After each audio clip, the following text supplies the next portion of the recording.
Uwanon ang kahimtang sa panahon ang mupasulabi dinhi sa Sugbo ug Kabisayan hangtod sa adlong Lunes. Mao kini ang gibutyag sa mga tinugyanan sa Philippine Atmospheric, Geophysical and Astronomical Services Administration kon PAGASA base sa ilang pagmonitor sa dagan sa panahon.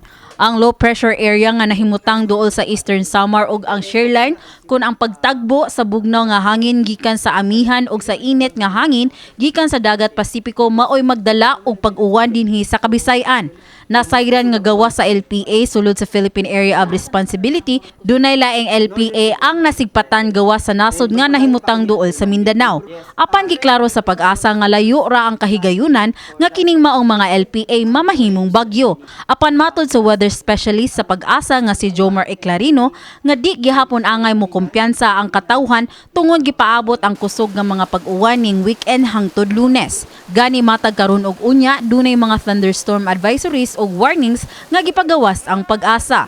Kining ato na sinating kusog ng mga pag-ulan. So nakapag-issue na tang red heavy rainfall warning sa may Eastern Visayas and orange warning sa may northern part of Cebu, central and southern part of Cebu including Bohol is yellow heavy rainfall warning. So ibig pasabot, ang red heavy rainfall warning is nakasinati na silang kusog ng mga pag-ulan. So delikado o expected ang mga serious flooding or landslides.